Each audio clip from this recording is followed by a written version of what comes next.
আসসালামু আলাইকুম। চুল পেকে যাওয়ার ভয়ে কি বাজারের ওই কেমিক্যাল হেয়ার ডাই মাখতে মাখতে চুল আরও ছাতুর মতো বানিয়ে ফেলছেন? থামুন, আজ এমন একটি জিনিসের কথা বলবো যেটা হাজার বছর ধরে আমাদের দেশে ব্যবহার হয়ে আসছে। ইন্ডিগো বা নীল পাতা। হেনার সাথে এটা মাখলে চুল তো কালো হয়ই, সাথে এর আরও এমন কিছু মারাত্মক আয়ুর্বেদিক গুণ আছে যা শুনলে আপনি নিজেও অবাক হয়ে যাবেন।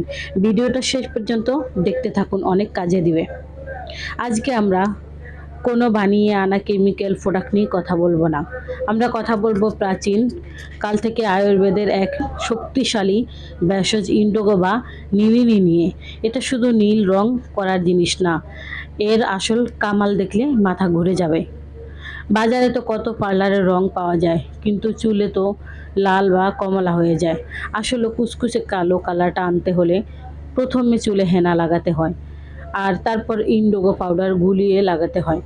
কোনো কেমিক্যাল ছাড়াই শুধু চুল কালোই করে না, যাদের মাথা থেকে গোছা গোছা চুল পড়ে পড়ে যাচ্ছে তাদের জন্য ইন্ডিগোর তেল বা এর পেস্ট দারুণ কাজ করে। স্কলপের চুলকানি বা খুশকির সমস্যা থাকলে সেটাও একদম দূর করে দেয় এই পাতার নির্যাস। অনেকের গায়ে ত্বকে দেখা যায় জার্স উঠেছে, চুলকানি বা ছোটোখাটো ইনফেকশন হয়েছে।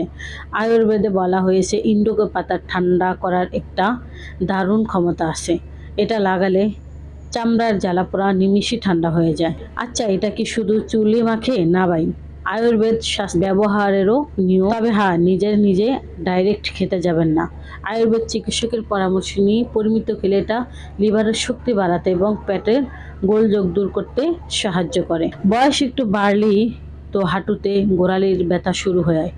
এই ইন্ডিগো পাতার পেস্ট যদি হালকা গরম করে ব্যথার জায়গায় লাগান, দেখবেন ফোলাভাব আর ব্যথা অনেকটাই কমে গেছে। একটা জিনিস মাথায় রাখবেন, যে কোনো ভেষজ জিনিস হোক না কেন, সেটা উল্টাপাল্টা ব্যবহার করলে বিপদ হতে পারে।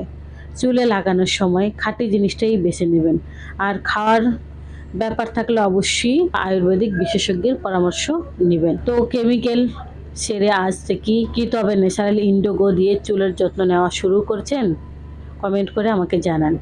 আর ভিডিওটা ভালো লাগলে একটা লাইক দিয়ে আমরা থ্যালাসেমিয়া বা রক্তশূন্যতা সহ যে কোনো রোগের সমস্যার সমাধান দিয়ে থাকি। প্রিয় দর্শকবিন্দু, আজ এ পর্যন্তই। সবাই ভালো থাকেন, সুস্থ থাকেন। দেখা হবে পরবর্তীতে নতুন কোনো ভিডিও নিয়ে। আসসালামু আলাইকুম রহমতুল্লাহ। আল্লাহ হাফেজ।